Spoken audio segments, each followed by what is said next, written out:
Hey, this is Amy. We're going to talk about pediatric medication administration. This applies for both your lab as well as theory content from the classroom. So first, we just want to look at how is medication administration different from infants and children to adults. So it's different in a lot of different ways. It's affected in the absorption, metabolism, excretion, distribution, and concentration. So this is why we place so much emphasis on pediatric medication and understanding it. We'll talk about these a little bit more throughout this chat, but this is also covered in your lessons in your online platform of SurePath.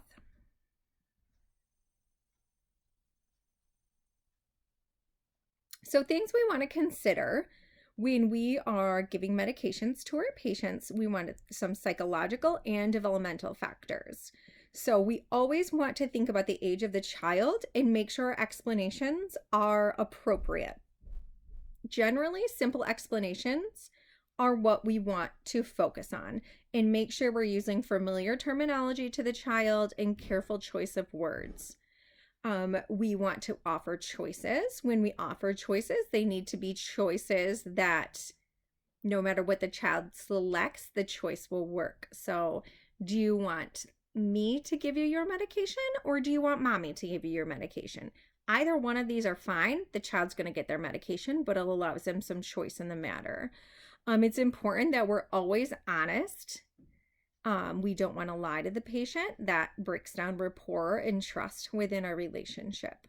We do want to make sure we include praise and appropriate rewards as well. Make sure we're including parents in the care, especially when we're planning rewards for the child. We do want to try to avoid the use of restraints as much as possible.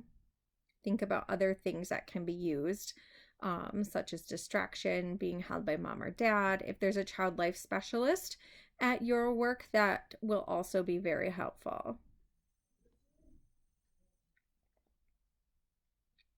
So just looking at different age groups, when we consider infants, we want to make sure we have proper administration. By doing this, we need to make sure that we're keeping our child safe, and this can be done by preventing squirming. So we can do this by like mummy wraps, having mom or dad hold.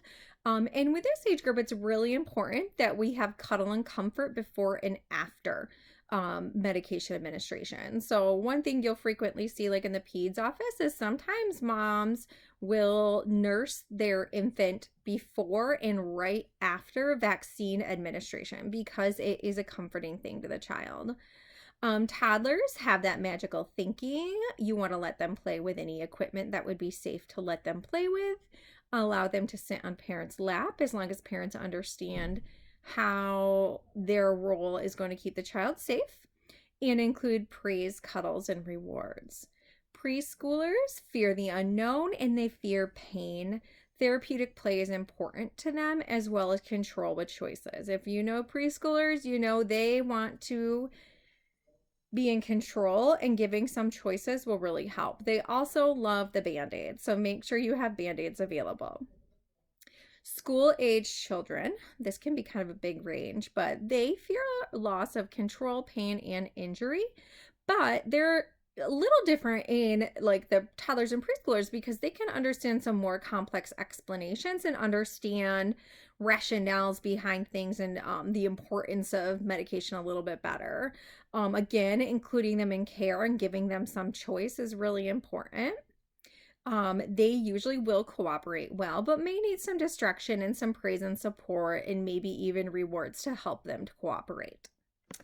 And then our adolescents, they fear loss of control, but their big thing is separation from their peers. They can understand adult explanations and can also help make decisions when talking about their care.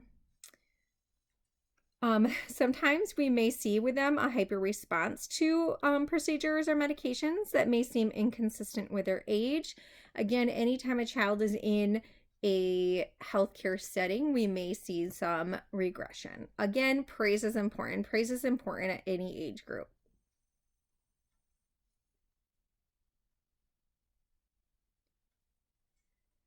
Empowering parents is another really important part of nursing with the pediatric population.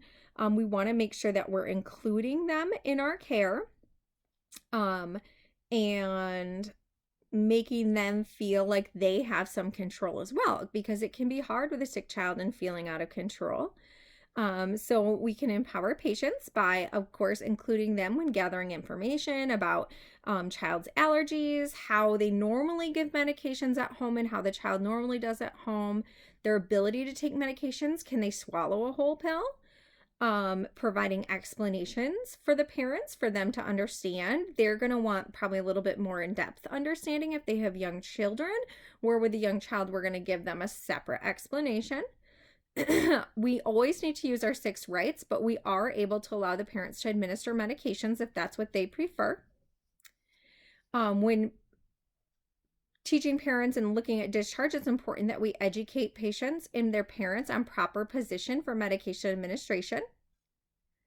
We want to encourage our parents to ask questions and talk about their concerns,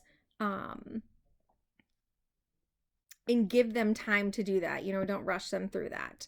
And then also recommend to parents to include praise and rewards with medication administration when they go home with their child. Medical error. So pediatric patients are 10% more likely than adults to experience a medical error. They say about 1/3 of all hospitalized children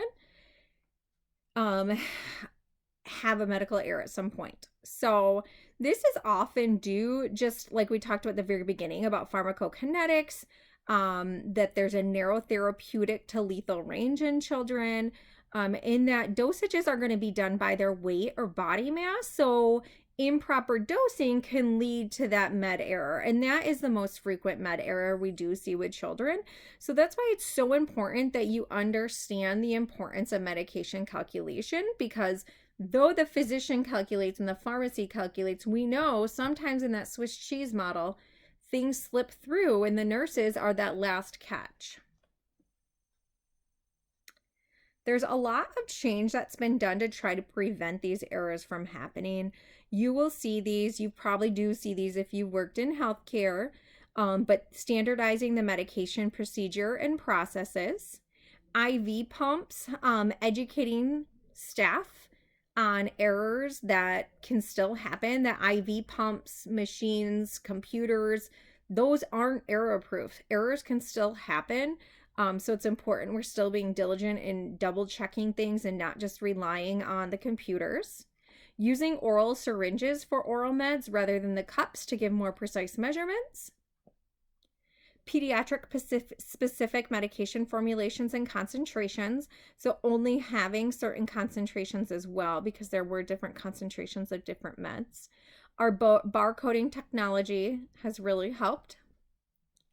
Having comprehensive specialty training for pediatric staff, utilizing dose range software, making sure we're getting a true weight in kilograms when a patient is admitted, and make sure we're using kilograms throughout the facility.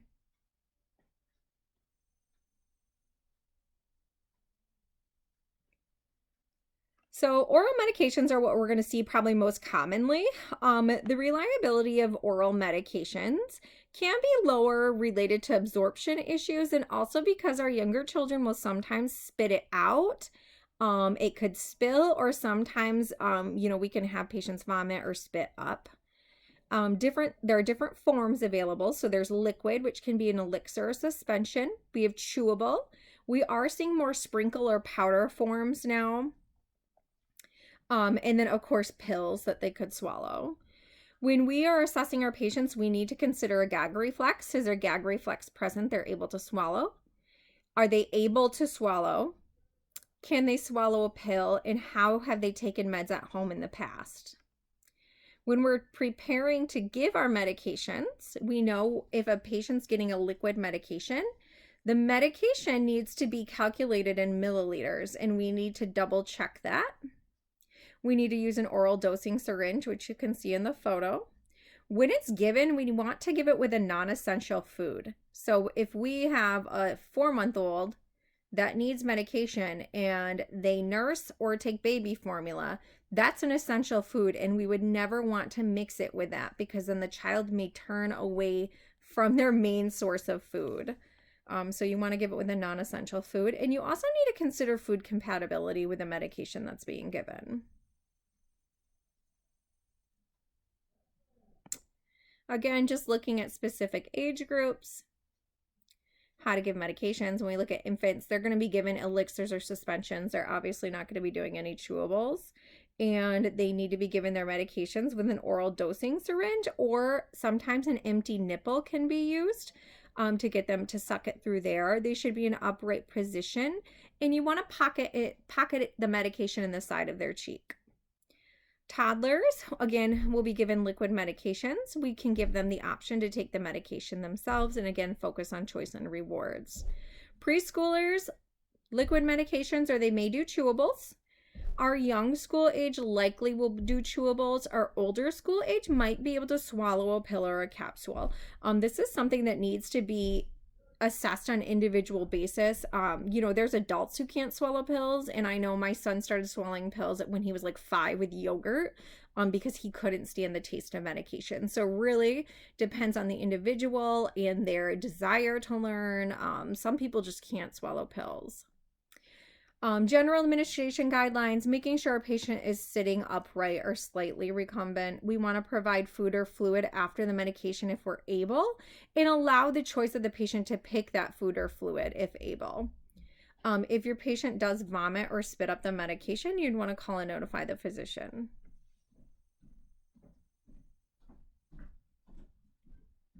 So calculating pediatric medication dosages. The first thing you need to understand is understanding how to look in your drug guide to find what the recommended dose is for your child. I have a screen clip here of a medication for a patient with acute otitis media. So something you want to consider when you're also doing this is that you may have different indications for this is for an antibiotic. So you could look up cefazolin, and there might be an indication for acute otitis media, strep throat, and UTI. So you also need to know why the medication is being given. So you can see here that the patient is prescribed an antibiotic for acute otitis media, and the recommended dose is 30 milligrams per kilogram per day, and that's further divided into two doses per day for 10 days, and then there's a max dose of 1,000 milligrams. So as we talked about before, we need our patient's weight to be in kilograms. In America here, we see it in pounds often, but in the hospital, we should be measuring in kilograms. 2.2 pounds is 1 kilogram. Your kilogram weight should always be less than your pounds weight. And then you need to confirm recommendation for number of divided doses. As I said, this patient needs 2 doses per day for that medication. And then confirm the route of administration. Right here, it's PO. It's a suspension. So I have here, we have 5-year-old Ava. She has no allergies. She's 39.7 pounds. She cannot swallow whole meds. She has otitis media, and cefuroxime, 250 milligrams twice a day was ordered for her. So again, we want to go back to the beginning. We want to verify the recommended dose. So I'm going to look in my drug book. I've looked up cefuroxime for acute otitis media. She's over 3 months old. So the recommended dose is 30 milligrams per kilogram per day. And I need to calculate based on her weight. So I know she's 39.7 pounds, so I need to convert from pounds to kilograms. Remember, our kilogram weight is always less than our pounds weight. So 39.7 divided by 2.2 is 18 kilograms. So our patient's 18 kilograms. We want to, again, look at our divided doses. She's going to need her safe dose divided into 2 doses per day, and confirm our route. It's PO. Now we want to complete our calculation. So 30 milligrams per kilogram per day times her weight, which is 18 kilograms, is 540 milligrams. So 540 milligrams, and we know the max dose for the day is 1,000 milligrams. Her safe dose for her weight is 540. But we need to go one step further because this is going to be 2 doses for the day because it's given in 2 doses for 10 days. So we do 540 milligrams divided by 2 doses, which would be 270 milligrams per dose would be safe for this patient. What was ordered for her was 250 milligrams twice a day. Is the dose safe? Yes. The single dose ordered of 250 milligrams is below the safe dose of 270 milligrams. So yes, this is a safe dose. And our 24-hour dose would be 500 milligrams, and the safe dose is 540 milligrams, and it's under the max of 1,000 milligrams for other age groups. So yes, this is a safe dose.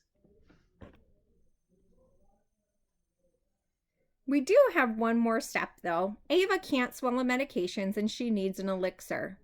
What we have available in stock in the pharmacy is cefuroxime 125 milligrams by 5 ml. So 5 mLs of cefuroxime has 125 milligrams in it.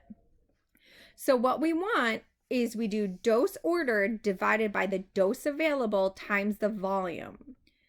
The dose available is right here, 125 milligrams, and the volume is that 5 ml. The volume is always going to be your liquid. And the dose ordered is what is in the physician's order. So 250 milligrams. So dose ordered is 250. Our dose available is 125. And then our volume is 5. So 250 milligrams divided by 125 milligrams, we'll get rid of our milligrams because they slash out, is going to be 2. And then we've got 2 times 5 ml equals 10 ml. So she would get 10 milliliters of cefuroxime, 125 milligrams per ml. I'm sorry, that's wrong. That's per 5 ml. I'm missing the 5 right here. Whoops. So, and what I always do is I will go back and check my math the other way. So, like, we're going to give 10 mLs. So 10 mLs of, you could break it down further. So 125 divided by 5 is 25 milligrams. So it's 25 milligrams per 1 ml. 25 milligrams by 10 ml would be 250 milligrams. So I always check my math both ways when doing pediatric med calculation.